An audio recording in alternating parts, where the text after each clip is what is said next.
Les voy a mandar, si me permite Francisco, un artículo, un capítulo de este libro que se editó en México, pero México es tan grande, creo que no es muy conocido, quizás no es un libro muy comercial, y verán que es Culturas de Paz, no cultura de paz, que como conocemos el término. La UNESCO, en la época que estaba don Federico Mayor Zaragoza, de director general, impulsa, apoya el proyecto de cultura de paz.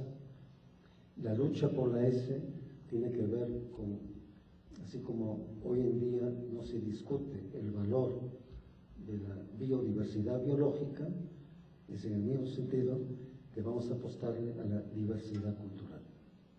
Es decir, en todos los rincones del mundo, incluso a través de toda la historia, han habido intentos, y incluso para mí desconocidos, como que ya tuvimos en Creta más de 1000 años de una cultura de paz, con igualdad de género.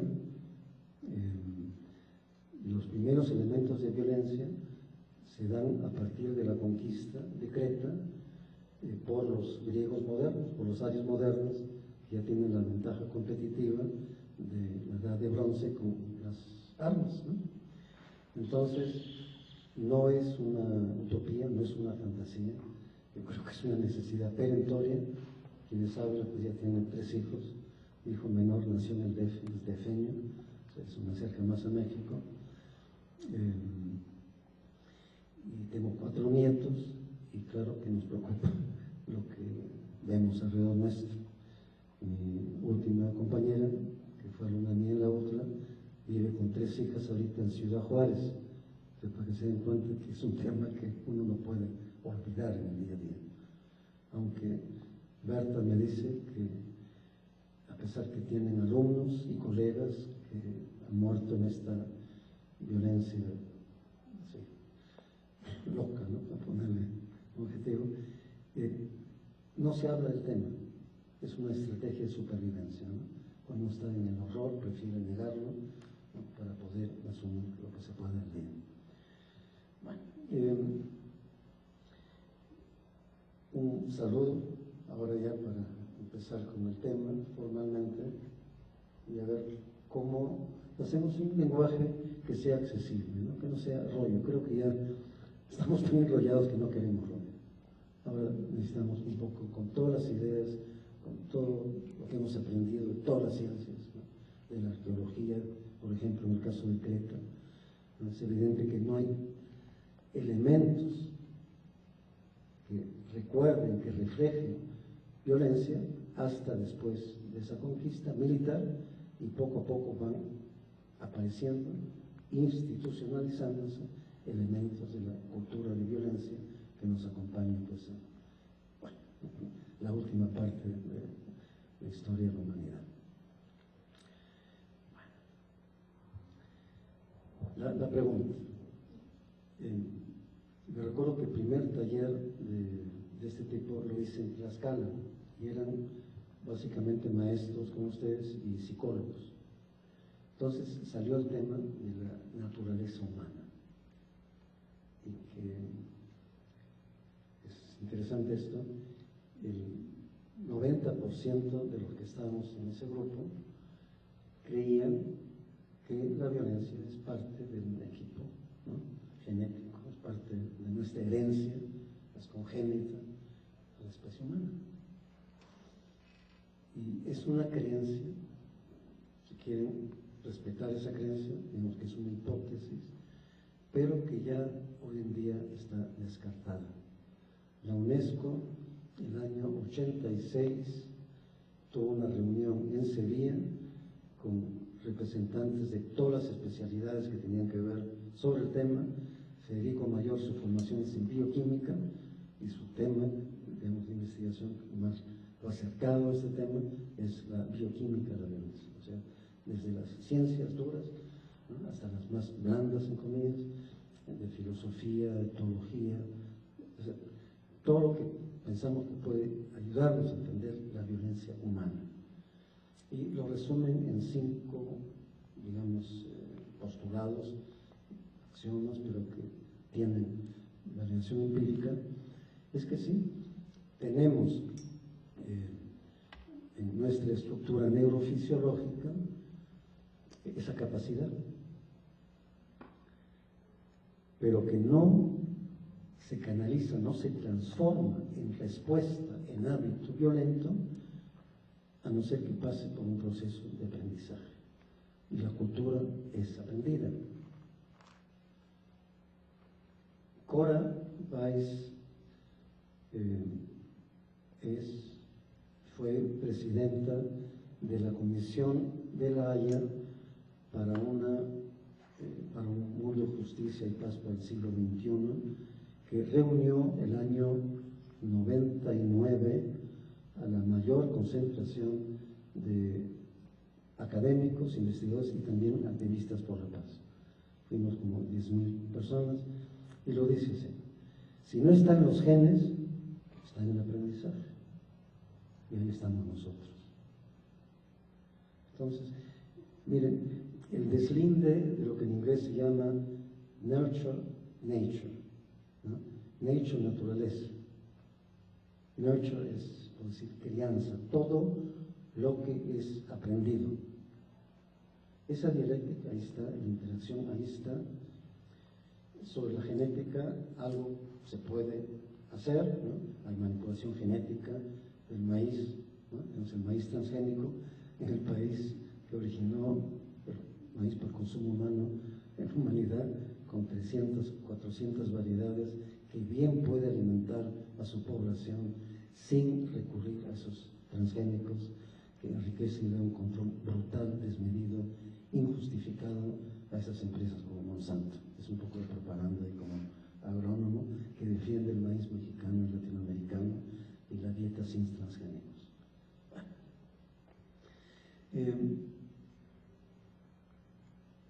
Vamos a empezar con esta noción de educación y vamos a dar un salto al tema conexo, lingüísticamente, tecnológicamente, primos hermanos, educación y cultura.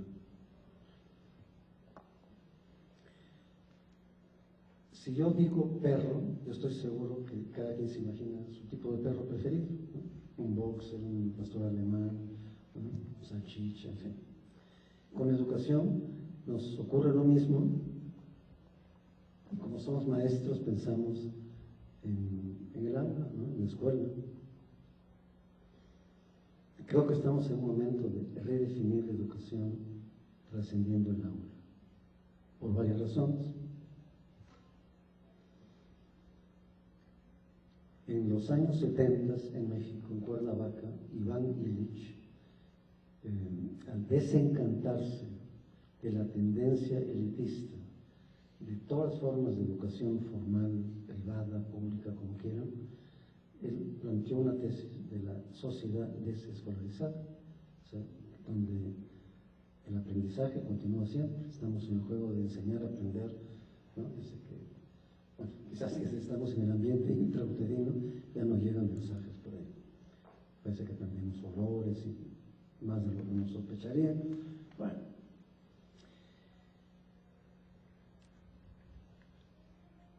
a pesar que no compartimos la visión de Illich, hay que rescatar algo de su crítica. ¿Cuál es el sentido de su crítica?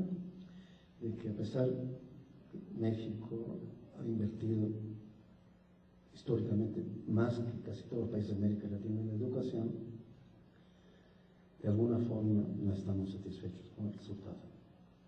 Demasiados niños abandonan la escuela.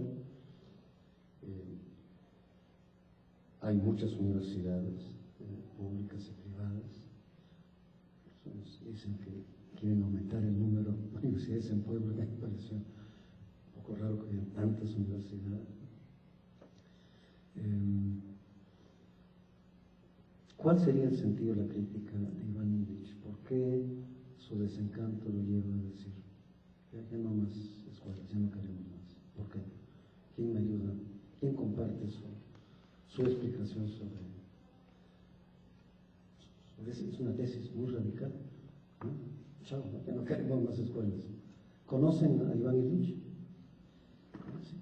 Yo creo que no haría daño releer a Illich 30 años después de su libro. Hay incluso un librito en el cual Iván Illich y Paulo Freire, que es la orientación que yo llevo en pedagogía, discuten, mientras que Illich dice ya no se puede. Freire dice sigue siendo una trinchera necesaria, sigue siendo un área en la cual podemos influir. Por lo tanto, no abandonemos la escuela, veamos qué se puede hacer dentro, a partir de la escuela. Es un librito pequeño que le da los dos argumentos. Yo creo que podría ser una lectura, si me permiten, que me atrevo a recomendarles. Illich, el diálogo de Freire, Paulo Freire con Iván Illich al respecto. Yo les voy a dar no la última ni la mejor definición de educación, pero es la aproximación que con tantos años, yo en la universidad empecé a enseñar en el año 66 o 67 a nivel de posgrado, pero ya con 14 años yo era tutor de niños, ¿no? O sea que es de toda mi vida. Entonces yo, después de recorrer un buen trecho, llego a un intento de definir, para entender mejor y después ver qué hacemos con esa definición. La educación, de alguna forma, es una lectura mía, es una paráfrasis de István Meszaros, y ese nombre lo van a encontrar también en la bibliografía que les voy a dejar. Pienso darles mi tratamiento del tema de educación, cultura de paz, tomando por correo electrónico, después se puede rebotar. Y el otro, es un librito que pensé que lo había sacado, pero no, es sobre movimientos sociales y educación transformadora, ¿okay? Que también se lo mandamos por correo electrónico. ¿Y cómo visualizo yo esto que llamamos educación? Entonces, hacemos un ejercicio de imaginación, nos salimos del aula, de esto que Freire llamaba, creo que adecuadamente, la geometría del aula. Es una geometría que nos divide entre la clase del que sabe todo y del alumno que no sabe nada, y sabemos que eso no funciona. ¿No? Freire decía, yo enseño aprendiendo y aprendo enseñando, y aprendemos más cuando estamos en un círculo, aprendemos unos de otros. Él apostaba mucho al aprendizaje horizontal, más democrático, pero también más enriquecedor, porque aprendemos todos de todos. Yo estoy seguro que si estuviéramos en un círculo, yo podría aprender muchísimo de ustedes, y ahorita ustedes están condenados a escucharme a mí hasta que yo me caiga. Educación, digamos, en mi forma de verlo, influido, repito, por István Meszaros, húngaro. Pensé que estaba muerto, porque lo había leído el año 72-73 y me lo encontré en Porto Alegre, viejito pero bien plantado, y todavía el señor escribiendo, ¿no? El libro que leí primero es un tratamiento de la alienación, que es cómo aprendemos a ser ajenos a nosotros mismos.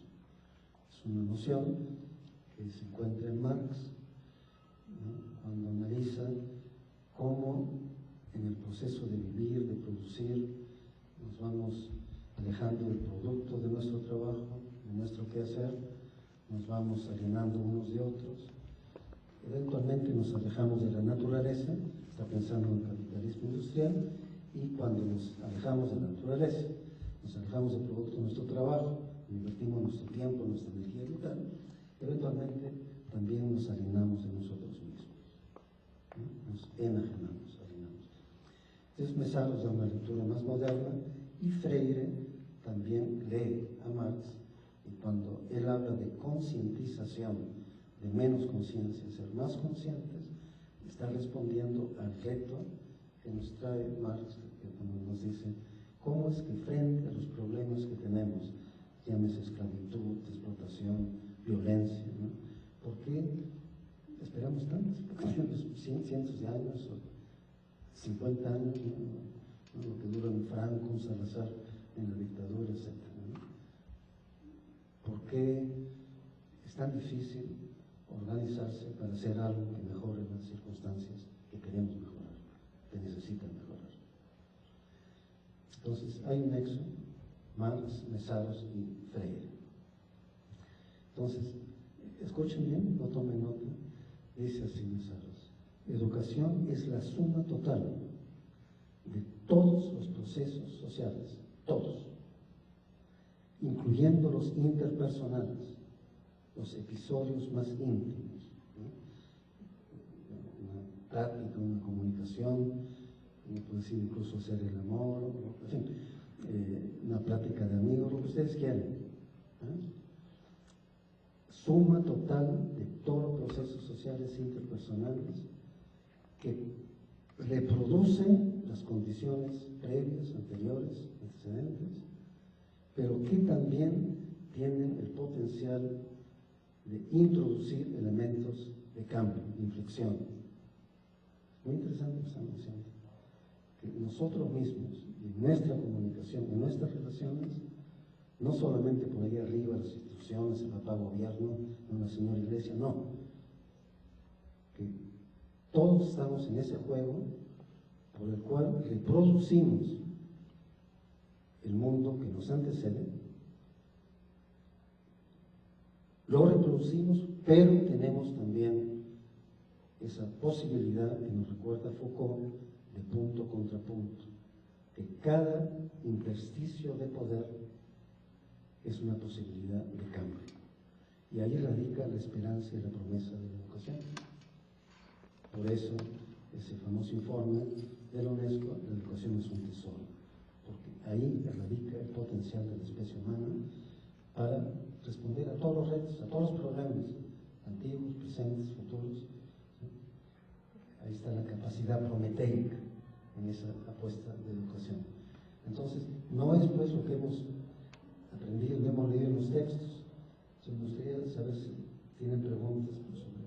Es una apuesta, es una visión, digamos, no solo alternativa, sino bastante provocativa de educación. Educación significa que se da a lo largo de la vida, ¿no? Se da fuera y dentro del aula, se da en todo episodio interpersonal. Muy atrevida esa visión, ¿no? ¿Comentarios, preguntas? Sí. Me parece que la praxis haría falta un poco en esta definición que nos has dado, porque la praxis interpela a no quedarse en la reproducción. Posiblemente era una obsesión freiriana hablar de la praxis. Bueno, Freire tampoco inventó la pólvora, ya Marx lo había planteado, que teoría sin praxis es una abstracción, una entelequia. Y praxis no es más que poner en práctica las ideas, pues a ver si funcionan, como hipótesis, ¿no? Si funcionan las aceptamos, si no funcionan las rechazamos, si funcionan un poco las modificamos. Entonces, muchas gracias. En esta visión de Mesaros, necesariamente, y en Freire también, se requiere de praxis. Si no, las ideas son fantasías, son entelequias. Entonces, es muy importante. Y es importante en el sentido que los niños nos recuerdan. El niño le dice: papá, sabes que no escucho lo que me dices porque lo que haces hace demasiado ruido. Es decir, si lo que hacemos desdice, contradice nuestro discurso, el discurso ¿qué significa? ¿No? Yo creo que, sin ofender aquí a nadie, pero sí recuerdo cuando alguien dijo: yo no soy ni de izquierda ni de derecha, sino todo lo contrario. Creo que Cantinflas no lo hubiera dicho mejor, ¿no? Bueno, entonces, esa visión global, procesual, ¿no?, de la educación, es como dos pies, ¿no? Teoría, praxis, para modificar la teoría permanentemente, porque vamos aprendiendo permanentemente de condiciones que cambian permanentemente. No podemos quedarnos pues con ni currículos, ni textos, ni prejuicios que son paleolíticos para responder al momento. Sí.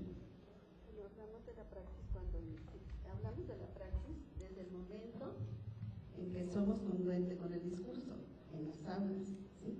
Hablamos de contaminación, los profesores, contaminación, y los profesores tenemos más de 2 carros en nuestra casa, y andamos hasta para allá a hacer las tortillas en carro. Entonces, ¿de qué hablamos? No somos congruentes con lo que decimos y lo que hacemos. En general no somos, adoré su intervención, pero es fundamental esa búsqueda, ¿no? Porque todavía no somos perfectos, ¿no? Freire decía, no somos, estamos siendo. En ese proceso de estar siendo hay la posibilidad de ser más coherentes, y pocos empezamos tan perfectos. Entonces, Gandhi decía una cosa que tiene que ver con lo que usted dijo, decía, nosotros somos el mensaje. Entonces, cuando un político, un gobernante, dice una cosa y después las elecciones hace otra, ¿qué ocurre? Se erosiona el valor de la palabra. Entonces, por eso lo que intentamos hacer ahora es ir del rollo a algo que tenga sentido, que corresponda a lo que es experiencia, a lo que es verdadero para nosotros, ¿no? Fue el año 90 y tantos, 7, 8, que Federico Mayor Zaragoza estuvo en Puebla, y escuchándolo, como que me reencanté, porque yo me había desencantado también como Illich con todo este rollo de la paz, la educación y tal, ¿no? Conocí a tantas personas que en su vida personal e institucional eran la antítesis de lo que se estaba hablando, que en una reunión en París el año 80, dije, me harté de eso, ¿no? Pero escuchando a don Federico, en un libro que sí, también se lo voy a recomendar, publicado por UNESCO el año 94, La Nueva Página. Eso se publicó en UNESCO, el Fondo de Cultura Económica en México, ¿sí? Entonces, cuando lo escuché a Federico, y estaba sentado junto a un gobernador, soy un poco mal criado, dije algo así como, don Federico, a pesar de las palabras elegantes que hemos escuchado, obviamente sabía de quién, yo quiero agradecerle profundamente porque siento que usted me está devolviendo la palabra limpia, porque no solamente hay contaminación, ¿no?, de dióxido de carbono, hay contaminación lingüística, ¿no?, en que estamos bombardeados de palabras, de rollos articulados o no, mucho ruido. Yo creo que hay una cultura de ruido para aturdirnos, para no escuchar, y unos a otros, con la televisora prendida, y al final uno deja de escucharse a sí mismo. Entonces yo diría, la búsqueda de la coherencia es fundamental. ¿Y por qué es que hay un respeto tan grande por Gandhi? Es así un flaquito, así medio flaquillo, ¿no? Por su búsqueda de coherencia. Y no sé si han visto la película Gandhi, pero vean, cuando ellos hacen la gran marcha de la sala, ¿no?, se ponen en filas, se van a enfrentar al golpe y los golpean, y viene otra ola y los golpean, y al final el colonialismo inglés dejó la isla. Fue el momento que en forma no violenta un continente con ahora un millón de habitantes logró que el imperio, digamos, el país colonialista más grande de la historia, hasta los Estados Unidos, Inglaterra, el Reino Unido, se fueron, ¿sí? Cuando hubo conciencia colectiva asumida, donde los líderes enseñaban con el ejemplo, con su coherencia, ¿sí? Entonces, miren cómo ustedes están dando elementos fundamentales para acercarnos al tema, que es lo que me gusta hacer y lo que quería hacer, ¿no? Con la praxis y la coherencia y la congruencia, pero con una pequeña connotación. Si nos dicen, bueno, pues estamos amolados, no somos congruentes, tampoco me invita a tratar de hacer algo para ser coherente. Es decir, Yo encuentro en México al pueblo, pues, cuando tengo que ir en taxi, muy informado, pero acompañado de un cierto fatalismo, de un cierto cinismo, de un, yo lo llamo valemadrismo, donde al tomar nota de lo que no queremos hacia afuera y hacia adentro, tiramos la esponja.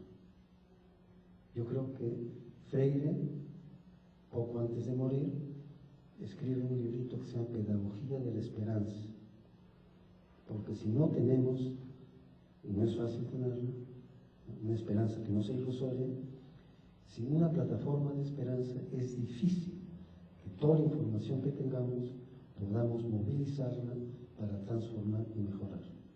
Entonces, parte de lo que yo llamaría la apuesta de una educación transformadora implica el recordarnos, ¿no?, esperanzarnos, porque así como hay desesperanza como círculo vicioso,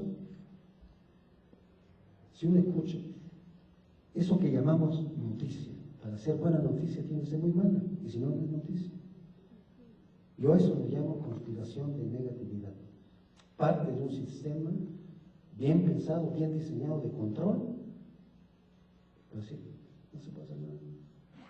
El reto es tan grande que mejor nos quedamos viendo televisión y nos olvidamos que hay mundo, ¿no? Como hacen los colegas de Berta en Ciudad Juárez, donde frente a esa cosa inusitada de violencia que hace que sea la ciudad más violenta del mundo, ¿no?, como que no hay nada, negamos.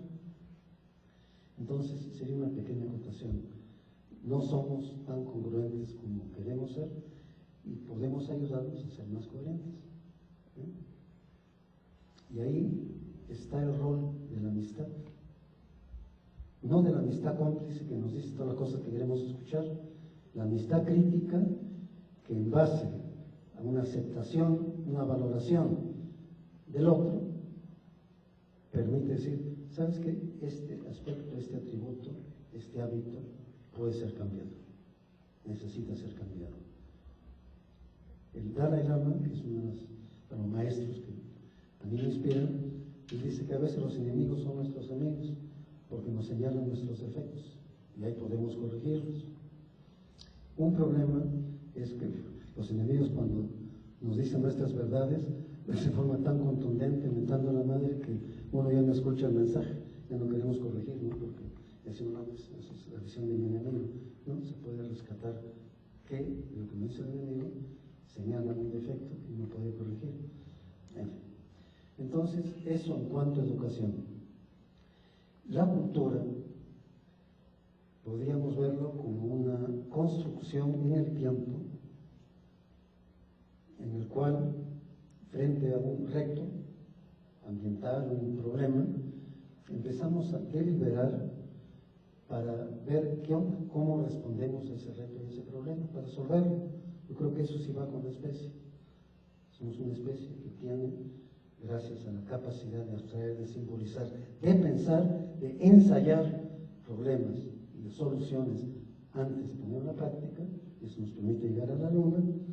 Entonces, en esa deliberación surgen soluciones a esos problemas. Un antropólogo hizo un estudio con los obreros de la Volvo en la costa oeste de Suecia, cómo se podía mejorar lo que fue técnica o la parte institucional, la forma de hacer las cosas. Y le llovieron cualquier cantidad de respuestas muy interesantes, innovaciones. Entonces, pregunta, ¿y por qué no dijeron antes? Nadie nos preguntó, éramos solamente obreros, ¿no? Entonces, piensen en Pigmalión, ¿no?, ese experimento, donde en el Meno, en el diálogo de Platón con el esclavo, y súbitamente, ¡ay!, despierta, recuerda, evoca esa capacidad de responder. Entonces, en el tiempo, ese proceso de comunicación, de deliberación, produce respuestas, normas, para enfrentar esos problemas, y ese es un proceso de aprendizaje. La cultura, igual que las estructuras sociales, se construyen en el tiempo, igual que los problemas sociales tienen orígenes en el tiempo, se desarrollan en el tiempo, se cristalizan en el tiempo, y súbitamente estamos hablando en español, cada quien con su estilacho, porque tenemos normas compartidas lingüísticas que nos permiten estar de acuerdo o en desacuerdo. Es decir, si las estructuras sociales son construcciones deliberadas, ¿no?, a partir de una comunicación que crea normas que se comparten, se hacen sistémicas, sistemas de sentido, de significación, significa que también podemos deconstruirlas y podemos cambiarlas. Plantear, si hoy en día tenemos culturas de violencia por los últimos 500 años, podemos analíticamente concebir la posibilidad de visualizar y construir culturas alternativas de paz y no violencia. Esa es un poco la lógica. No es ley divina, no es ley natural que estemos regidos, que vivamos con los niveles de inseguridad humana, de violencia criminal, ¿no?, aunque quizás los criminales más criminales no están en la cárcel, ¿no?, todavía.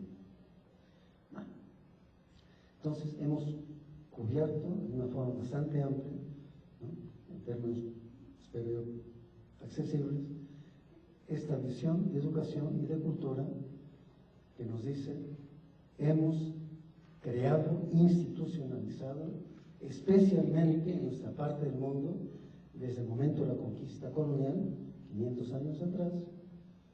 No fue un encuentro amistoso de fútbol, no fue un encuentro entre vecinos, fue un proceso de conquista político-militar cuyo legado, cuya herencia institucional perdura y amenaza reproducirse hasta el día de hoy. Y si no, veamos la situación socioeconómica en términos de derechos humanos de los 59, 60 pueblos indígenas que tenemos en México, o de la población afroamericana en Estados Unidos. Hoy en día, quienes estamos viendo el planeta ya como un proyecto global, estamos viendo que hay una apartheid global, que gran parte de la riqueza, del conocimiento, de la tecnología está concentrada en muy pocos. Y esa desigualdad, más que la pobreza, es el correlato que explica la violencia criminal en América Latina. El director de SARI, una oficina que se dedica a la investigación dentro de la Agencia de Desarrollo Internacional sueca, hizo un estudio en 14 países de América Latina.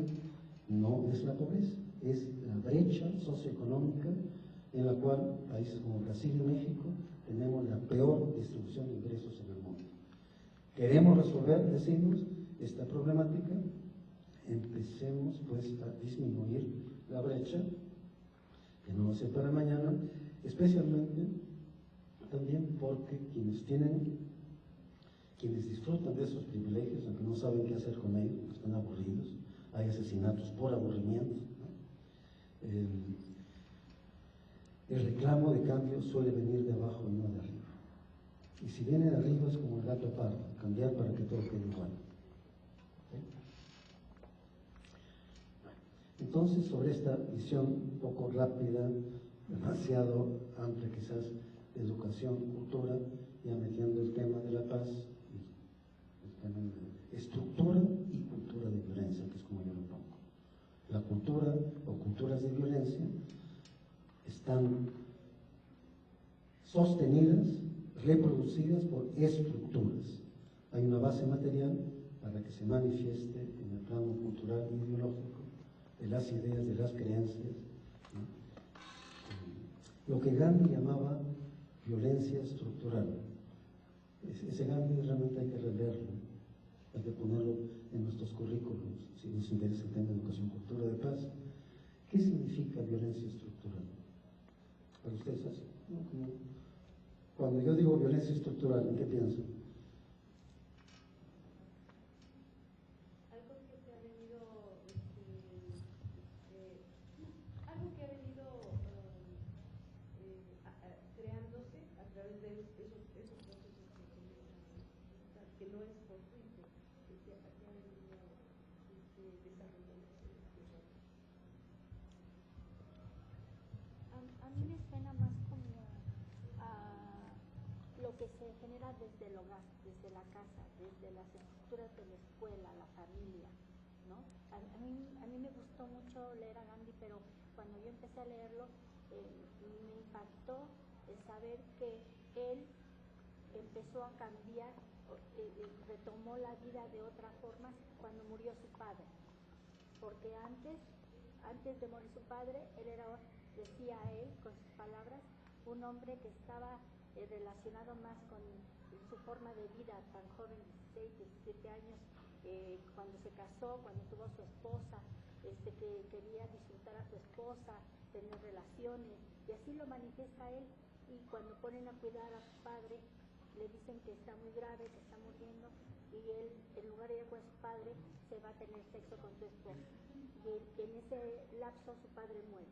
Después de eso, no vuelve a recibir a su esposa, no vuelve a tener relaciones, cambia su vida, y encontramos que nace el Gandhi, que ha tenido todo este gran historial, que ha sido un gran personaje, pero él, como todo, nace desde una cuestión humana, o sea, a los deseos, a las cosas, ¿no? Han habido lecturas críticas de Gandhi, especialmente por ese problema de culpa, ¿no? Mientras su padre se está muriendo, él estaba disfrutando lo que la naturaleza nos dio para disfrutar, en el sentido de que ese aprendizaje de la culpa no tiene que ser necesariamente lo mejor de Gandhi, aunque obviamente apreciamos lo que Gandhi nos dio. Yo les preguntaba de violencia estructural porque de alguna forma sí lo tocó.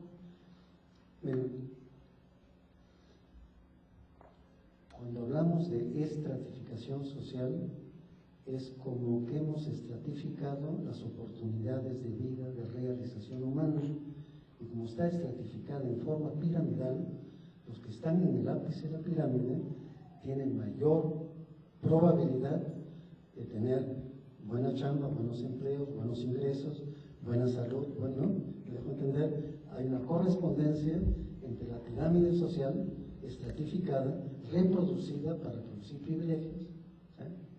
Significa que el ápice pequeño tiene mucho, que pasa en la base de la pirámide tiene menos.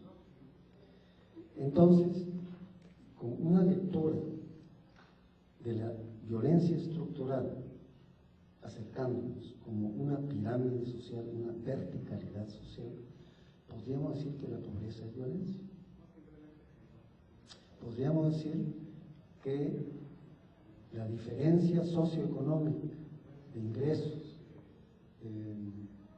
llamamos nivel, estilo de vida, es violencia estructural. Miren, lo que me hizo llegar a Suecia para entender ese proceso en el año 72 fue mi sorpresa al entender que había, obviamente imperfecto como el proyecto humano, que habían logrado en los años 70 el mayor índice de desarrollo humano en toda la historia de la humanidad para todos y todos los ciudadanos, con política de pleno empleo. Pleno empleo, es decir, trabajo digno, ingreso digno, que permitía acceso a la educación, a la salud, al techo, etc. Hoy en día, en el año 2010, hay gente sin casa en Suecia.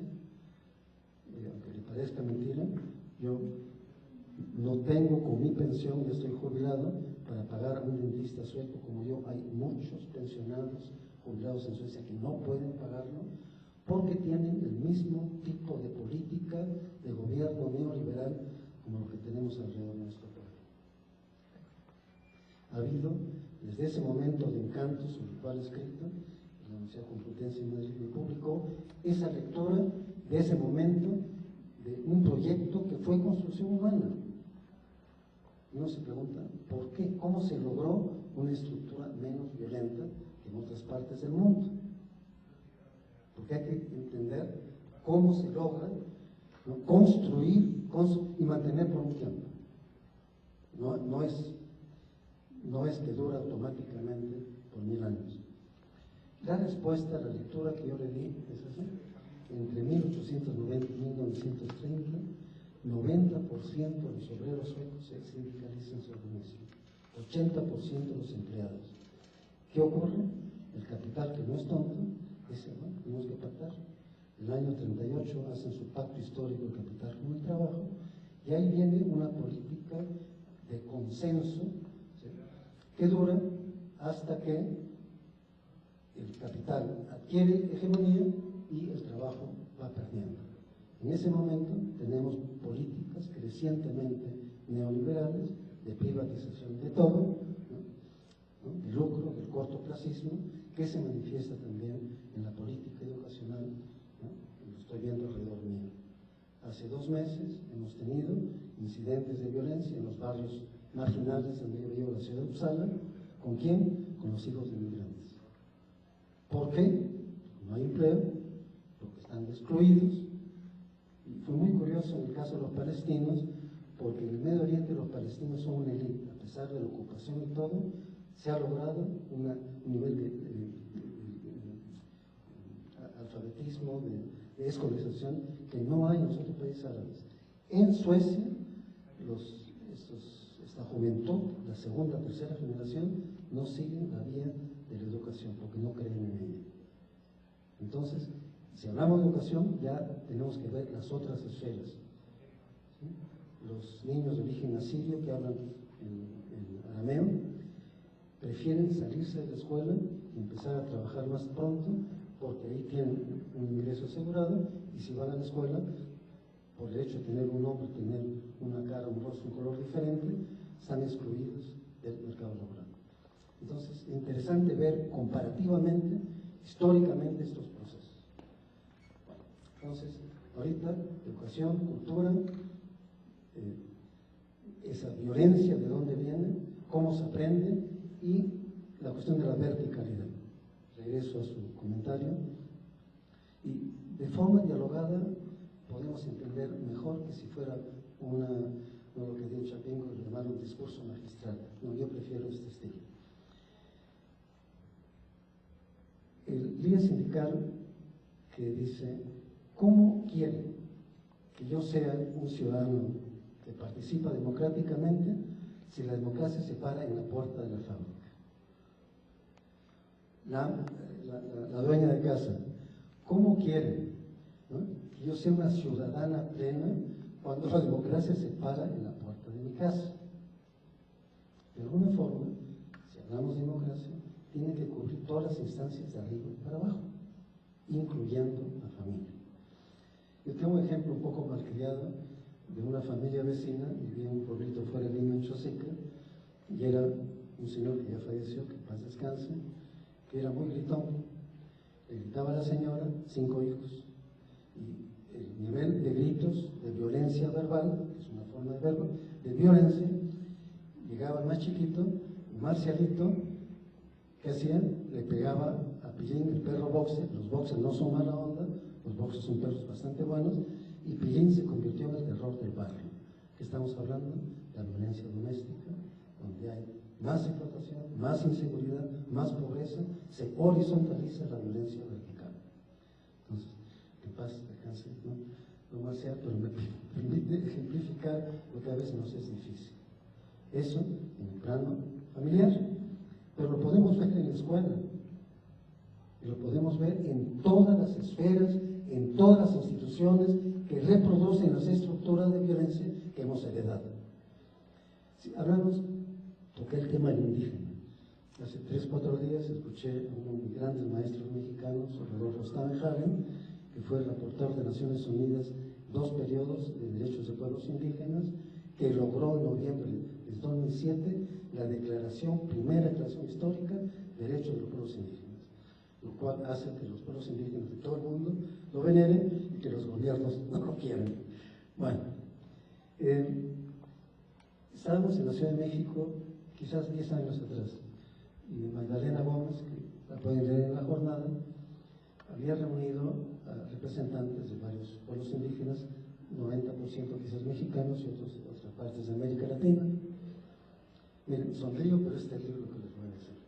Pero nos permite entender otra trinchera a nivel de identidad. Un científico social gandiano, Rashmi Kotari, en una ocasión dijo, lo cito mucho en mis trabajos, él dice, la peor lesión, el peor daño de la conquista colonial no fue del territorio, no fue la riqueza, fue de la identidad colonizada. Y ahora la ilustración y el ejemplo.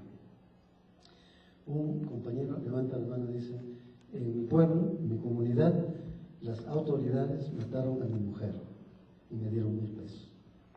Entonces, súbitamente, dio la vida a mi mujer 1,000 pesos, ¿no? Tratando de procesar la información. Otro compañero levanta la mano y dice, en mi pueblo hubiéramos aceptado 300 pesos. Súbitamente entendí por qué tantos pueblos indígenas en América Latina hablan tan quedo, tan bajito que no se les escucha, porque les da pena hablar su idioma, ser quienes son, y eso se ha aprendido. Esa identidad colonizada ha sido aprendida. Ahora, lo que se ha aprendido se puede desaprender, lo que decía Freire, descondicionar, no es fácil. En Tlaxcala ya no hay un centro donde formaban, eran peritos bilingües, no sé por qué, pero ya no existe. Y entonces me tocó darles una charla y decidí invitarlos para hacer un tallercito con los que estuvieran interesados.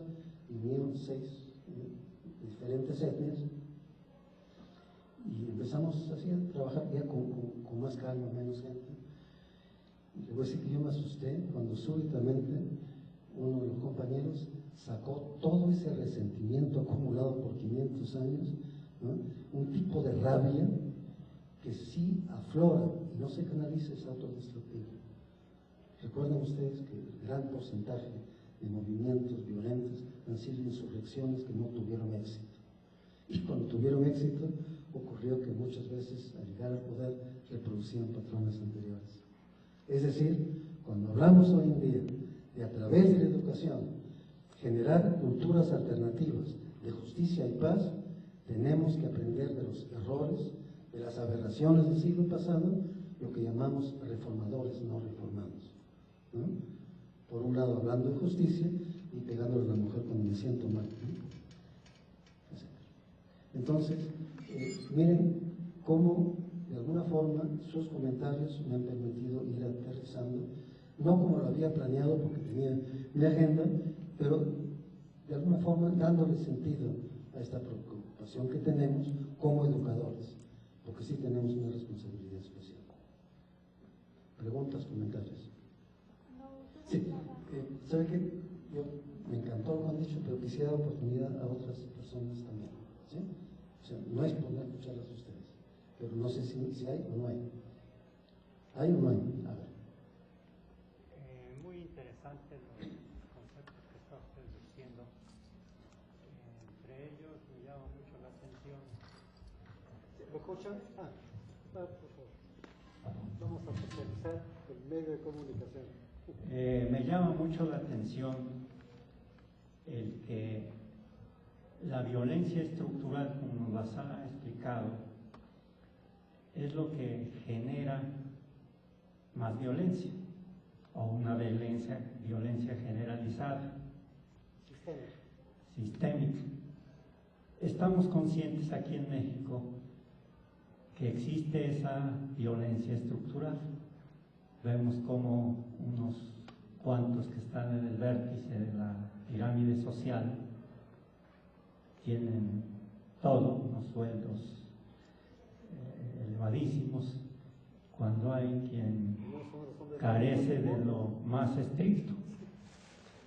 Si estamos conscientes de eso y de la trascendencia que esto implica,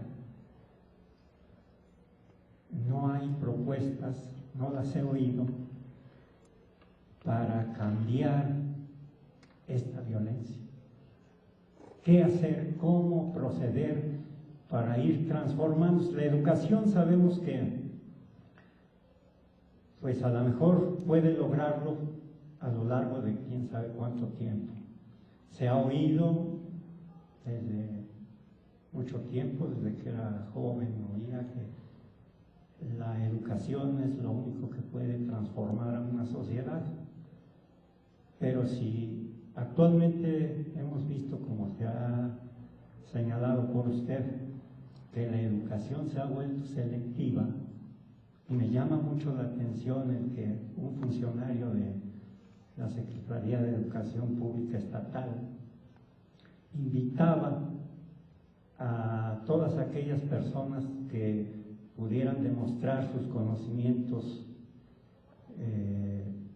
para llegar a alcanzar un certificado de educación primaria, con solo presentar un examen y responderlo, les otorgaban este certificado, porque decía que de esa forma podía irse disminuyéndose el rezago educacional que aquí en Puebla, pues como en muchos estados, es terrible. Decía, aquí más del 50% de la población escolar está en rezago. Digo, ¿cómo es posible si tenemos tantas escuelas y tantas universidades que eso se dé? Yo creo que lo que explica esto es que la educación cada día es más selectiva, no llega allá, no permea. Entonces, ¿cómo vamos a cambiar esa estructura piramidal para que no exista violencia? ¿Cuáles serían los caminos, doctor? En su pregunta hay la expectativa que esta persona que está frente a ustedes tenga todas las respuestas del mundo. ¿Saben lo que yo haría para responderle? Diría, muy bien, vamos a tomar unas 4 o 5 horas esta tarde, esta noche, para escucharnos entre nosotros y colectivamente buscar. O sea, no estoy evadiendo responderle, tengo algunos intentos, proyectos, responderme a esa pregunta, pero yo creo que sería una falta de respeto que yo en este momento, con poco tiempo, habiendo abusado tanto, ¿no?, del uso de la palabra, que ha sido demasiado monológico, mientras yo hablo, ustedes hablan menos, ¿no?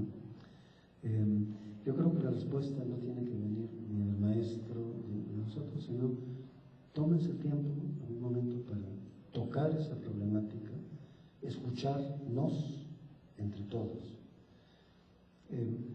Pero ahora ya intento responder de alguna forma. Y hemos visto de que la educación no solamente es la educación como lo hemos entendido. Cuando un ministro, un secretario de Educación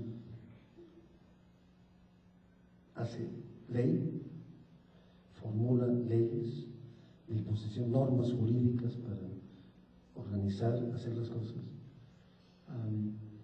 eso también es educación. La pregunta es, ¿educación para quién? ¿Educación para quiénes? ¿No? Como agrónomo, yo fui testigo cómo en México, a partir de la política agraria importada de modelos que no son nuestros, lograron desplazar del campo mexicano, en ese momento hablamos de 7 millones de campesinos. Y Armando Bartra pregunta, de Araguán, Xochimilco, ¿y a dónde irán los excluidos? Yo fui testigo y llevé a mis alumnos del colegio posgraduados a la cuenca del Papaloapan, en la cual se construyó una presa, la Miguel Alemán, que desplazó 20,000 familias mazatecas, agricultores milenarios. Yo fui testigo de una posterior, en la presa Cerro de Oro, que después se llamó Miguel de la Madrid, se desplazaron 20,000 familias chinantecas. ¿Sí? Díganme si eso no es genocidio, si no es etnocidio, si es desperdiciar un potencial de conocimiento agrícola superior muchas veces a las técnicas que importamos del norte. Entonces,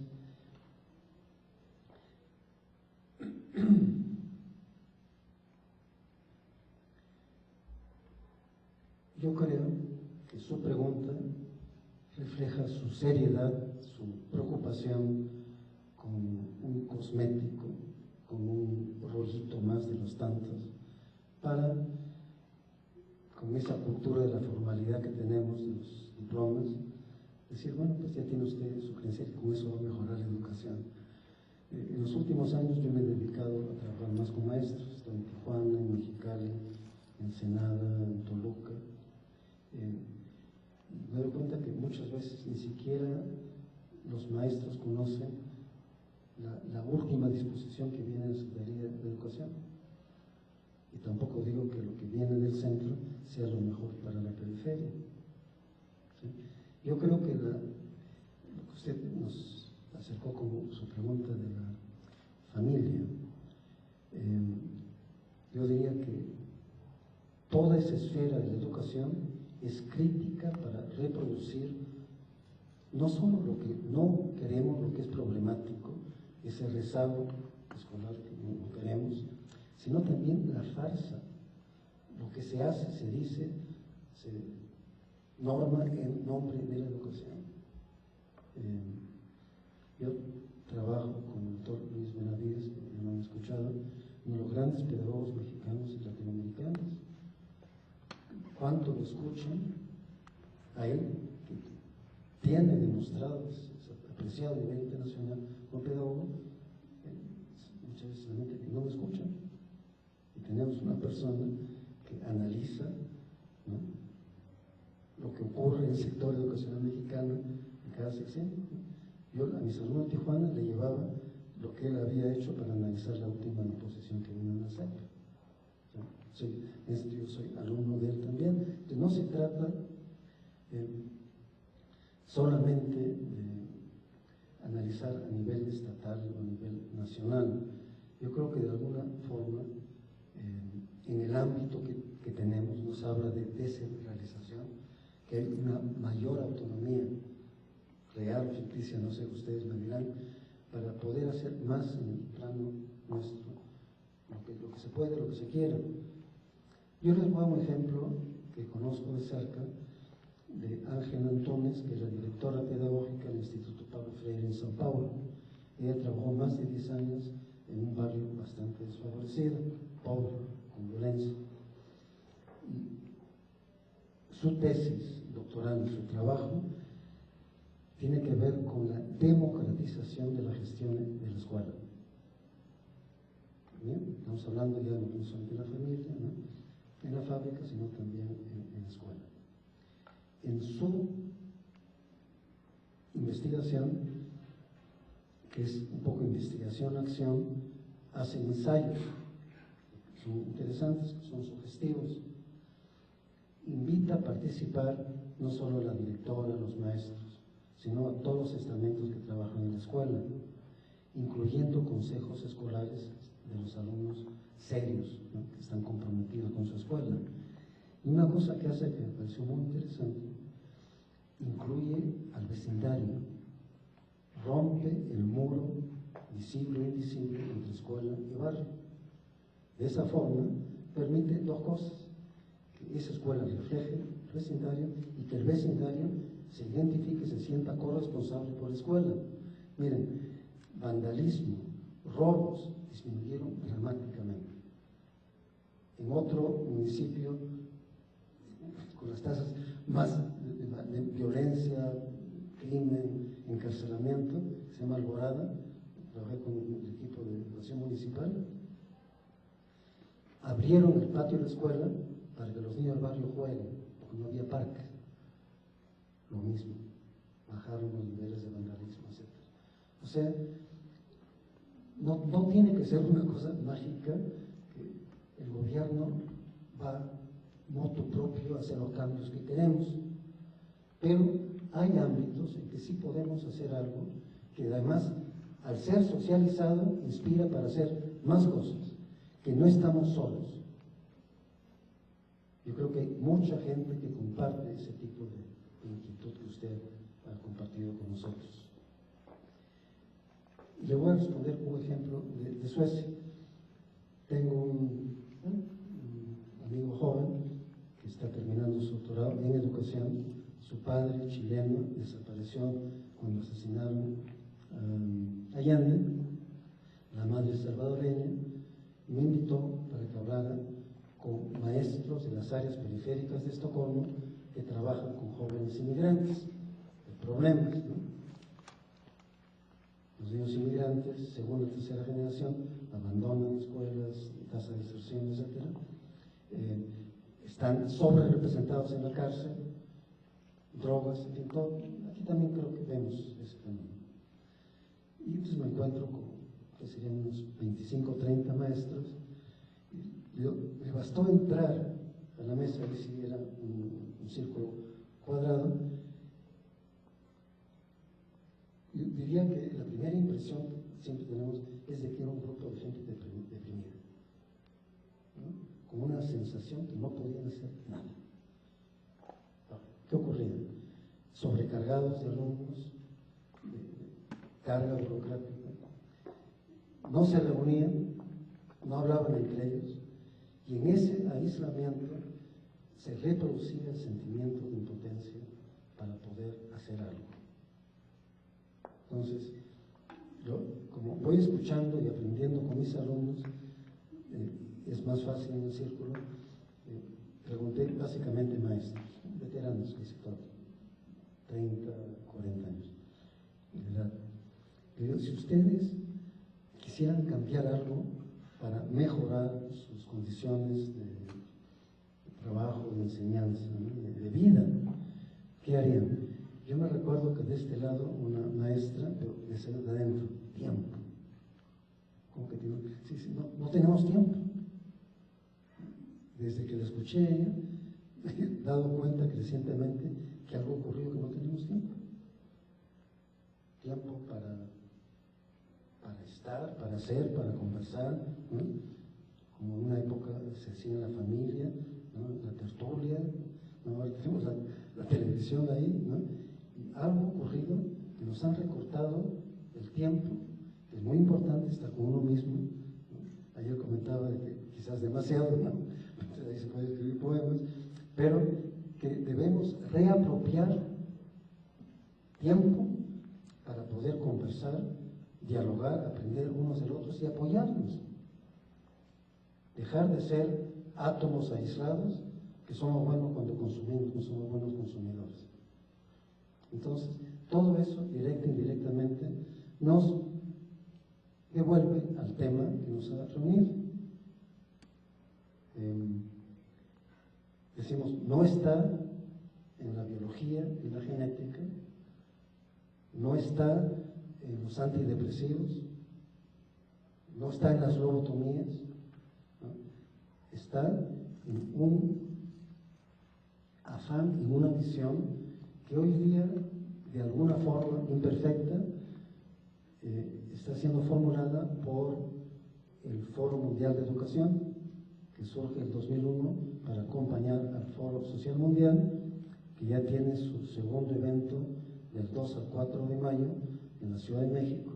He estado trabajando con un equipo de los logísticos y ya hay obviamente una trinchera educacional para conversar qué tipo de educación es necesaria para otro futuro posible. Con el doctor Benavides hemos formulado un panel que va a tocar ese tema. Otra educación necesaria, en este caso, para resolver conflictos de forma no violenta, ¿no? Para educarnos en culturas de justicia y paz. ¿Sí? Entonces, lo que pasa es que somos como puntitos, ¿no? en el mapa mundi. Yo diría que esos puntitos tenemos que unirnos, hacer archipiélagos de resistencia, de diálogo. Yo creo que por ahí encontraremos salidas. No si estamos aislados, ¿no? En nuestro cubículo, con la computadora. Entonces, como reapropiar espacio, tiempo, para dialogar más entre nosotros, intercambiar saberes, experiencias.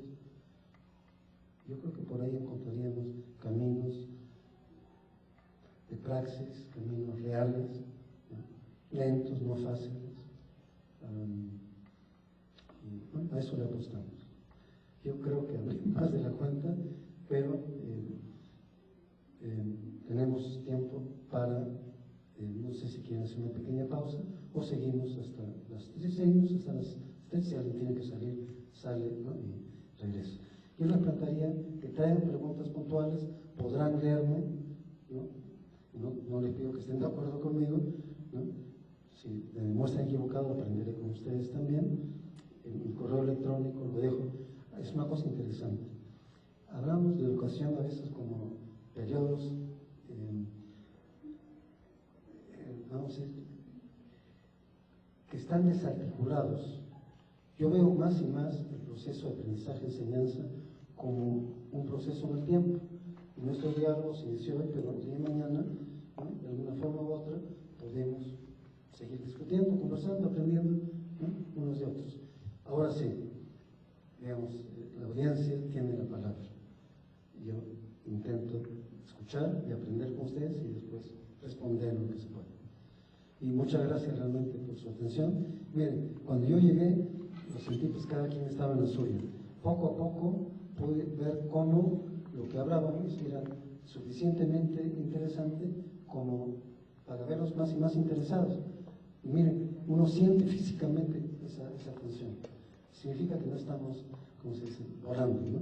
Que estamos caminando sobre un terreno firme, que es importante. Entonces, para responderle, del 2 al 4 de mayo, en el Zócalo del DF, van a haber carpas. El tema de la educación va a ser uno de los temas, de los ejes. Hemos organizado, formulado un panel que yo creo que está muy, muy bonito, con esta parte, con el tema otra educación necesaria para un futuro posible, mejor.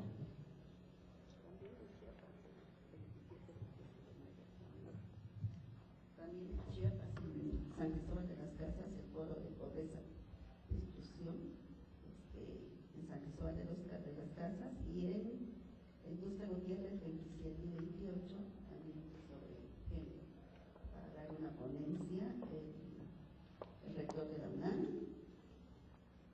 y la investigadora del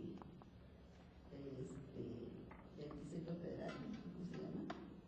Va a estar muy buenas que vean en el Pero internet. compartes información. Bueno, no sé si me escuchan. ¿Sí? Pero que mandes información. Ah, bueno, que en Chiapas, bueno, métanse a internet y va a haber son foros o congresos. El 27 y 28 en Tuxtla Gutiérrez, Chiapas, sobre género y violencia. Dentro de las conferencias que se van a dar, va a hablar el rector de la UNAM y también la directora de investigación del Distrito Federal, ¿cómo se llama? No me acuerdo cómo se llama. Y aparte, investigadores también del Centro de Investigaciones de Filosofía de la UNAM y otros personajes como el doctor, pues reconocidos, ¿verdad? El 27, 28 y 29 también en Tuxtla Gutiérrez van a hablar sobre pobreza y inclusión, desigualdad, lo que está hablando ahorita el doctor.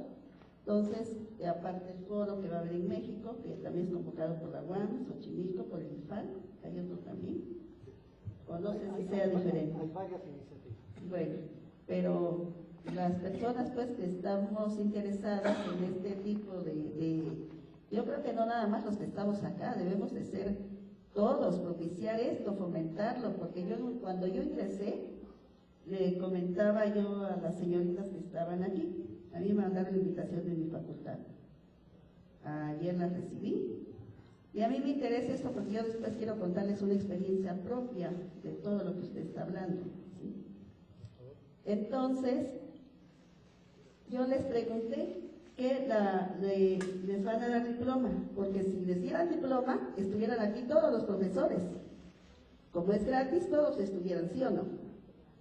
Yo siempre digo, para meter becas, buscan cursos gratis, porque los que les dan estímulo, mentira que los maestros lo invertamos en nuestro material didáctico, en nosotros mismos, en capacitarnos, eso es mentira. Ya estamos pensando que nos van a dar 3, 4 salarios mínimos para comprarnos un coche nuevo, ¿sí? es la mayoría de la mentalidad de profesores universitarios que tenemos. ¿Qué voy a hacer con eso que me van a dar? Entonces, nos quejamos de nuestros gobernantes, nos quejamos de la violencia, y realmente, ¿qué hacemos? Estos espacios son precisamente un tema como cultura de paz.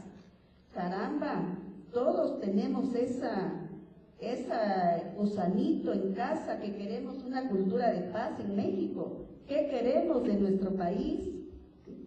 Sin embargo, vean cuántos universitarios somos. Y como decía hace un rato el doctor, a lo mejor no se dio propaganda, pero vean en las calles cuánta propaganda de los partidos políticos. Yo creo que así debemos hacer, doctor, para este tipo de cultura. ¿Sí o no? ¿Cuánto se gastan? Millones y millones en propaganda política, que todo va a la basura, va a contaminar más, y son los que están haciendo la cultura de la violencia en lugar de una cultura de paz. Gracias. Imagino que usted es Chiapas. Yo soy chiapaneca, Ah. doctor, Sí, y sí. aparte trabajo aquí en la Facultad de Enfermería, bueno, de la universidad, pero trabajo en la comunidad, si me permite. O sea, yo trabajo en la praxis de la educación y la cultura. Por eso quiero platicarles la experiencia. Yo me acabo de jubilar ahorita de una institución, y lo primero que voy a hacer para una comunidad marginada completamente es precisamente poner una biblioteca. Y me dicen, es que eso no es negocio, es que yo no voy por el dinero, yo voy por una cultura. ¿Sí? A mí que me importa que critiquen al presidente, al gobernador, al presidente municipal. Cambiemos nuestro mundo, que es lo que debemos hacer. Y aunque estén los burros y los chivos, yo voy a poner mi biblioteca. Así es que los invito a todos a que cooperen para esa biblioteca. Muchas gracias por la presencia de Chiapas aquí. Les voy a contar un episodio breve que se dio entre un colega del colegio de posgraduados, oaxaqueño, y un campesino de una familia en Juárez, Coronaco, por San Martín Texmelucan, que todos los hermanos ya habían estado 5 años con un programa de braceros legales en Canadá. Entonces el doctor, que venía de la Universidad de Wisconsin, ahí hablando con este campesino, le dice, pero ¿no le convendría vender ese ternerito, ¿no?, en lugar de alimentarlo, que le cuesta más y no es muy redituable, hablando de la mentalidad del mercado, ¿no? Entonces el campesino, yo lo cito en un libro que quiero publicar para el próximo año, que va a sacar ronchas, le dice, sí, doctor, usted tiene razón, pero mire, yo tengo hijos, yo no quiero que vayan correteando por ahí, robando, ¿no?, haciendo necedades, así que lo que yo hago es que le dejo el ternerito para que ellos lo cuiden, ¿no? O sea, súbitamente me di cuenta que teníamos la versión, la fórmula, ¿no?, ciega, fundamentalista del mercado, que claro, en el mercado tiene más precio el ternero, mientras que ese campesino tenía un proyecto de educación de valores, ¿no? Porque a veces no lo vemos así, y ahí me recordó un poco lo que usted nos dijo. Bueno, más preguntas, comentarios que tengan que ver con la temática que nos preocupa. A ver, sí. Son preguntas. No, pues para que le escuchen.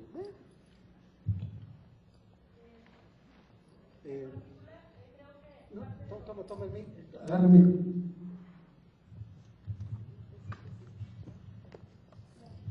Bueno, en particular creo que parte de cómo se mantiene esa estructura es algo que nos mencionaba el doctor, que era parte de el consumismo que nos roba el tiempo.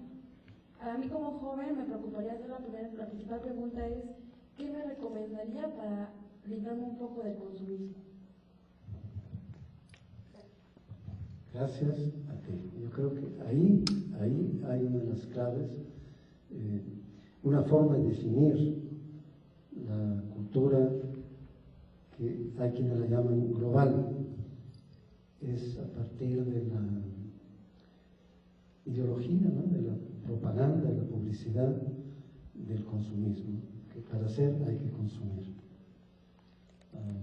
No es un tema lejano. Yo tengo una hija que adoro, una hija mayor, y que a pesar que medita, porque vive dentro de un movimiento donde se practica la meditación, cuando veo la cantidad de juguetes que tienen mis nietos, a mí me escandaliza. ¿Sí? Es una forma de compensación, creo yo, pero vamos a responderle directamente y después qué podemos hacer. Cuando yo estudié economía, me decían que en la economía clásica la oferta responde a la demanda, que lo que se demanda más invita a un tipo de oferta. Bueno, y les hablo de estudios en los años 60. ¿No? Hoy en día me doy cuenta que así no funciona, que una de las empresas más lucrativas son las empresas de publicidad, que hacen estudios muy buenos para saber lo que queremos antes que lo queramos, o sin quererlo, cómo hacer para que lo queramos, para que podamos, a partir de esa propaganda, ¿no?, comercial, publicidad. Miren que no empezó ahorita, fue un sobrino de Freud que descubrió el uso de las técnicas de publicidad, de propaganda subliminal, por la cual nos hacen la ilusión de los hombres. Antes nuestro sudor era apreciado. Hoy en día, para que nos permitan acercarnos a una compañera, tenemos que echarnos lociones y perfumes, ¿no? Bueno, eso fue una construcción a partir de la publicidad que generó un tipo de demanda, y hoy día hay toda una industria, ¿no?, de perfumería. Bueno, con la mujer había antes, pero ya con los hombres también. Entonces, el planeta no aguanta más ese tipo de consumismo, ¿no? A medida que los chinitos van aumentando su nivel de ingresos y los hindúes van a querer hacer como nosotros, que somos el modelo de consumismo más grande. ¿Sí? Entonces, el problema ha sido construido, no ocurrió al azar.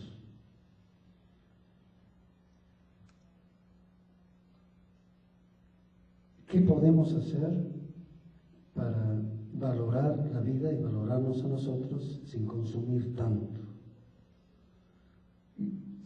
No he pensado en una respuesta como receta de cocina. Yo hoy día tomo menos refrescos y tomo más agua, por ejemplo. Y al final de cuentas, claro, uno se hace adicto a la Coca-Cola porque tenía trazas de cocaína y de cafeína que son adictivos.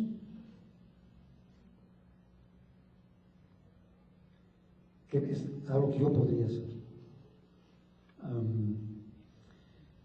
Hemos concebido un taller que lo hemos llamado Hacia otra felicidad no consumista, hacia otra felicidad posible. Y en realidad, si vemos en nuestras propias vidas qué nos da más felicidad, es tener más cosas, más carros, más televisores. ¿Sí? El promedio de estar expuesto a juegos electrónicos en la televisión en Suecia es de 4 o 5 horas por día. Entonces, es un poco parar la máquina y decir que nos da más felicidad, ¿no? Cuando estamos estresados, ¿no?, como que nos hace ausentes. Ahora tenemos esos aparatitos y uno camina, autismo totalmente legítimo, consumista. Ya no presto atención al presente. Voy caminando, voy en bicicleta, voy en carro, ¿no?, con mi móvil, con mi aparatito escuchando música. Ya no tengo que responder a lo que me rodea. Entonces, yo no creo que tengan que motivarnos o que podamos comprar felicidad, ¿no? Mi hipótesis atrevida es que tenemos esa capacidad innata, que no somos una especie congénitamente deprimida, depresiva. Entonces, qué cosa es lo que nos conflictúa, lo que nos hace infelices o nos neurotiza, etc. Entonces, ¿qué más? Yo en mi dinámica, en mi manejo de mi tiempo, de mi día, yo tengo mis rituales. Parte, yo medito. Cada quien tiene su estilo de meditación. No tiene que ser una escuela o la otra. Eso me permite empezar el día con más mediado, recordándome quién soy yo al inicio del día. Hago algún tipo de qigong, hay tantas cosas hoy en día, ¿no?, que me ponen en contacto con mi cuerpo, sensualmente. Ahora que estoy en Xochimilco, con un poco de llovizna, descalzo en el pasto, hice qigong y decía, qué rico, ¿no? O sea, el cuerpo dice, gracias. Yo diría, cada quien sabe qué cosa es lo que no invita compensaciones a través del consumo. Fue interesante escuchar el tema de Gandhi, porque mi formación fue muy influida por mi padre, que se sentía muy culpable por la pobreza, por la injusticia, ¿no? Y bueno, entonces hacía dolores de cabeza, tomaba albedones, ¿no? Yo decía, bueno, su dolor de cabeza, su preocupación no le ayuda al mundo, y lo único que está haciendo es hacer al productor de algodón más rico, ¿no? O sea, adquirí una noción sobre ese tipo de problema, donde las industrias farmacéuticas, ¿no?, capitalizan nuestras angustias. Y el tema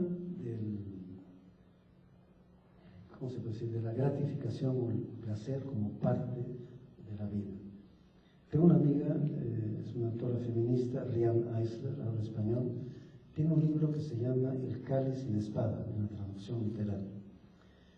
Y ella me da el dato de los 1000 años de cultura de paz en Creta. Tiene otro libro cuyo título es muy provocativo, Placer Sagrado, porque a pesar que mi padre llegaba a mí por la parte ideológica, con la idea del placer como pecado, ¿no?, ella lo dice diferente, que el placer, ¿no?, saborear nuestro cuerpo, la comida, nuestra sexualidad, etc., es gratuito, ¿no? Entonces, son ingredientes que uno va descubriendo en sí mismo, ¿no? Si yo duermo más, me siento mejor. Son cosas así elementales,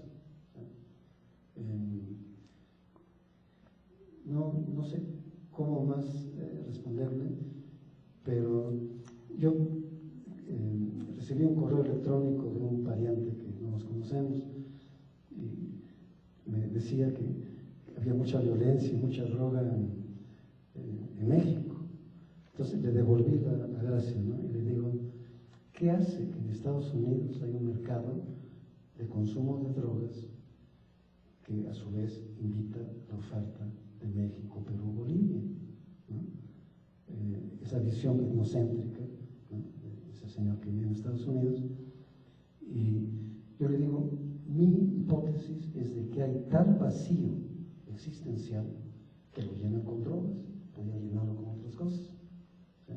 Entonces, si a ese vacío existencial que todos tenemos que llenar de una forma u otra, cada quien puede buscar el sentido, ¿no?, la significación que quiera, ¿no? Hablamos de Carlitos Martínez, un colega psicólogo que su hija, que era psicóloga, Sandra, se nos murió el año pasado de leucemia. Y Carlos está mucho en la onda de Fritz Perls, la búsqueda del sentido de las cosas. Si tenemos sentido, tenemos brújula. Si tenemos brújula, ¿para qué vamos a desperdiciar el tiempo y el dinero que no tenemos comprando? Entonces, no hay receta de cocina, pero es un poco pensar, ¿no? No esperar la respuesta del que está frente, sino cómo te responderías tú a tu propia pregunta. ¿Qué harías tú para buscar antídotos, alternativas al consumismo? Tú con tu sabio, ¿qué cambiarías tú a partir de este momento de toma de conciencia para cambiar no nuestro hábito, sino tus hábitos consumistas? Grita, no hay problema. Pues parte de las cosas que menciona, hay muchas cosas que yo ya he cambiado, ¿no?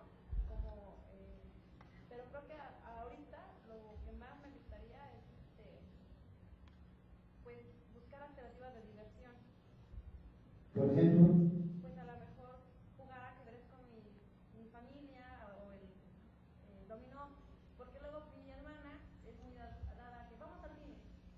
Es parte de lo que nos va a recordar. el juego nos divierte, ¿no? No solo es pasatiempo, es comunitario.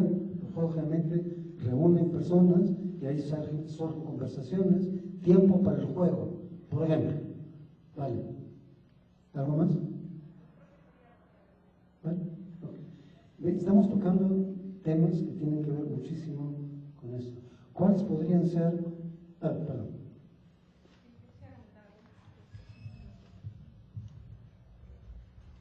Decimos somos homoludes, ¿no? Somos juguetones. Sí, mire, primero se me hace pues muy interesante, me encantó ver la presencia de los jóvenes, que ya decía la maestra, bueno, nosotros profesores que debíamos estar interesados en asistir a este tipo de eventos, no estamos presentes, no nos interesa. Pero lo que están presentes, sino es, están presentes. Claro, eso es lo importante. Y me encantó que estos jóvenes, aunque estudian medicina, pues se hayan interesado en este asunto. Yo he estado escribiendo un poco acerca de este asunto de la publicidad, informaciones de diseño gráfico, y tratando de encontrar o viendo cuáles podrían ser las alternativas en contra de lo que nos proporciona la publicidad. ¿Sí? La publicidad, los publicistas, vamos a decir, son grupos, equipos de personas que nos analizan y nos conocen a profundidad. Saben exactamente qué necesitamos, cuándo lo necesitamos y cómo. Y qué es eso que van a diseñar para nosotros, para satisfacer esas necesidades, esos deseos, ¿verdad? Y hacernos sentir aparentemente felices. Entonces yo me preguntaba todo desde hace tiempo, bueno, nosotros los educadores, ¿qué tanto conocemos a las personas con las que interactuamos? ¿Qué tanto nos preocupamos por conocer a profundidad a las personas, no solamente a los alumnos, sino a nosotros mismos, a nuestra familia, a nuestros hijos, a nuestros padres, ¿no? Entonces, creo que ahí es donde quizás nosotros como docentes estamos fallando, ¿sí? Ver la educación como un acto autoritario, donde yo soy quien tiene la razón, donde a veces ni siquiera somos conscientes que somos autoritarios. Decimos, pues yo soy un profesor muy democrático, pero en la práctica en realidad estamos siendo autoritarios. Hay una palabra que utiliza mucho el doctor Benavides, que es el término de la soberanía. Y entonces yo creo que por ahí estaría, ¿no? El buscar nuestra libertad, el ser soberanos, ¿sí? El ser conscientes, y yo creo que es un paso muy importante que ha dado ella, ¿no? El tener esa conciencia de que, bueno, existe la publicidad y nos está dominando, ¿sí? ¿Cómo puedo yo evitar ser afectada y ser parte de ese grupo de personas que están siendo manipuladas por los publicistas? Pues así, es decir, siendo consciente, y bueno, lo que dice el doctor, pues sí, a lo mejor empiezo a dejar de tomar tantos refrescos. No va a ser algo sencillo, yo estoy en lo mismo, ¿no? Es decir, yo creo que todos, y es de esa manera, ¿no? Poco a poco ir eliminando las cosas que nos hacen vivir de manera inconsciente dentro del consumismo, ¿no? Y pues irlo pues promoviendo entre nuestra familia, ¿no? Como dice ella, jugar ajedrez con la familia es algo que también hacemos en la familia, ver menos televisión, ese tipo de cosas. Eso es lo que yo quería decir. Gracias.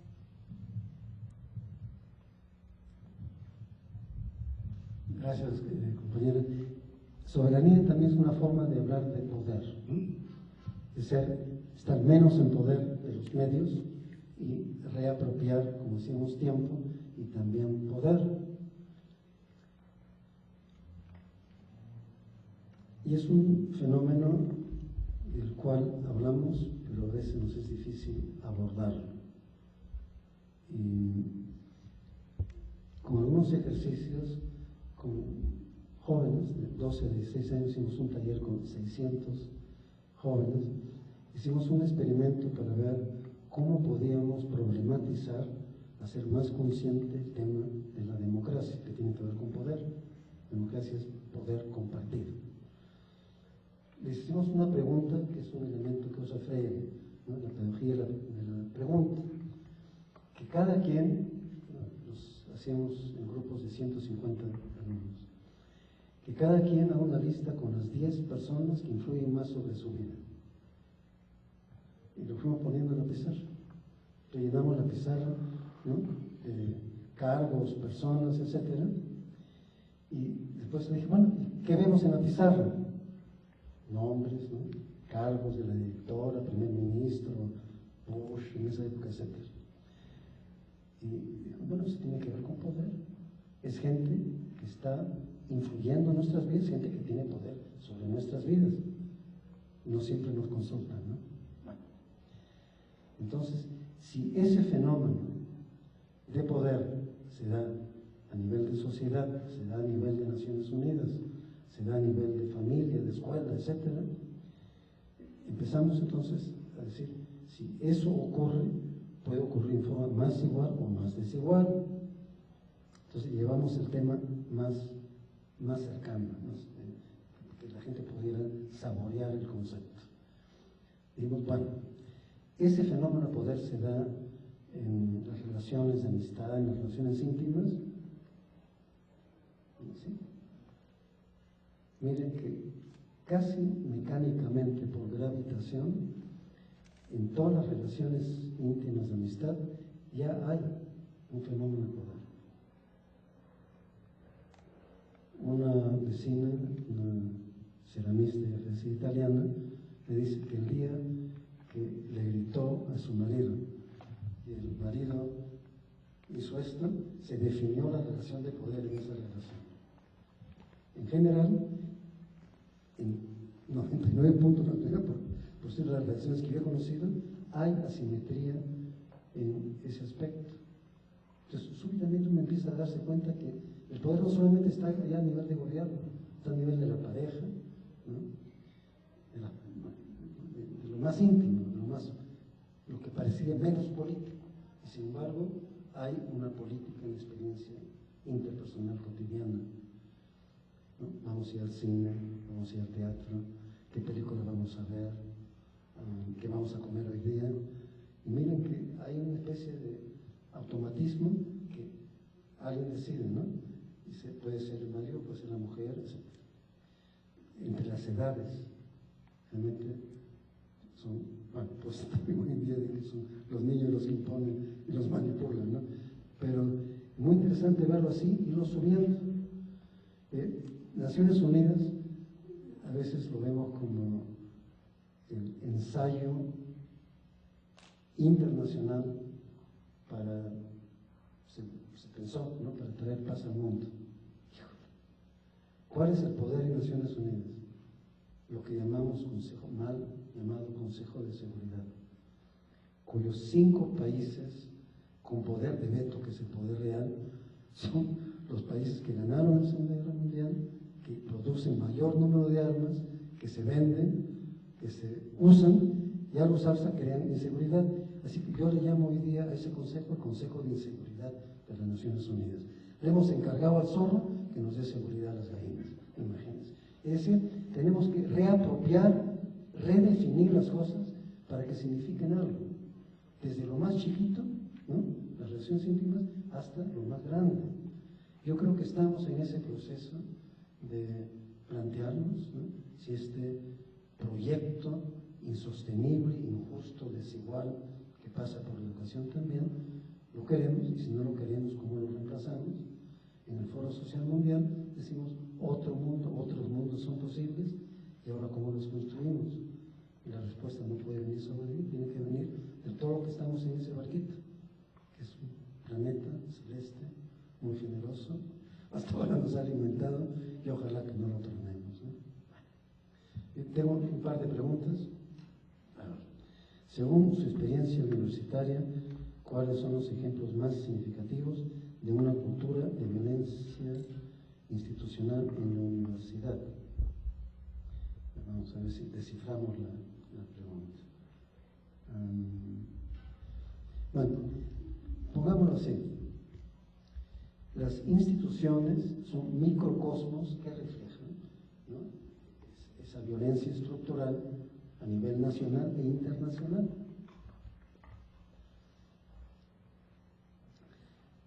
Desde ese punto de vista, son pocos los que deciden e influyen sobre las mayorías. Ahora, han habido intentos, por ejemplo, de reformar la universidad, y no empezaron en París en 68, empezaron en Córdoba, Argentina, los primeros movimientos de reforma universitaria, después en el Cusco, en el Perú, y había toda una apuesta de una universidad al servicio del pueblo, que el conocimiento científico, que el conocimiento tecnológico, no fuera privatizado como ahora tiene el TRIAR, ¿no?, las patentes de las ideas, ¿no? Y para mí es un acto de piratería, ¿sí?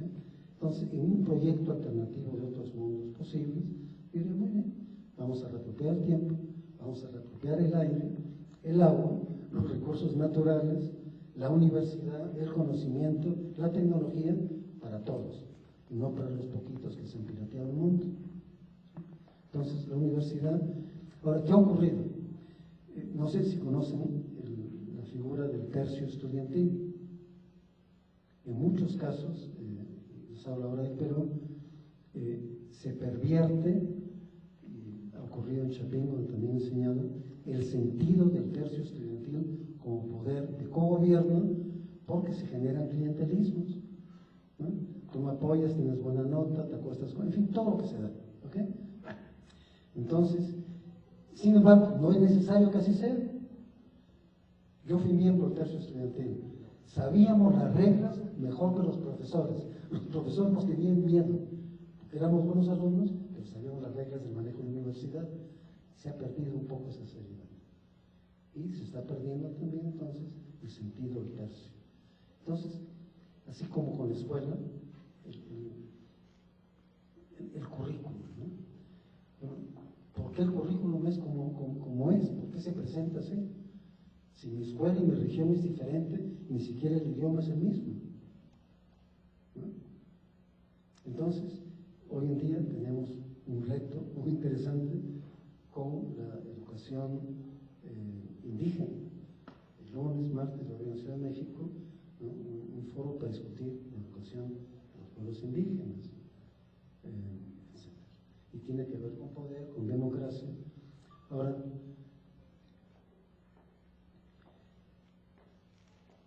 es un valor tan bonito la democracia que tiene un peso que explica un poco lo que contaba la compañera, porque hay tanta propaganda, tanta publicidad para el voto. Porque mientras más gente vota, supuestamente más legítima es la elección, el proceso electoral, ¿no? No tiene que ver mucho con quién va a salir electo, ¿no? O que el que sale electo va a hacer lo que ha prometido. Un colega en Coimbra, Boaventura de Sousa Santos, muy provocativamente, ¿no?, muy sugestivo, dice: hay que democratizar la democracia para que signifique algo. Miren, hemos publicado con colegas de Chapín un librito, así pequeño, no sé, de propaganda, que se llama La democracia es el camino a la justicia y a la dignidad. Pero el título no vino de nosotros. Como intérprete a un campesino mixteco, se le preguntó: ¿qué es la democracia para ti?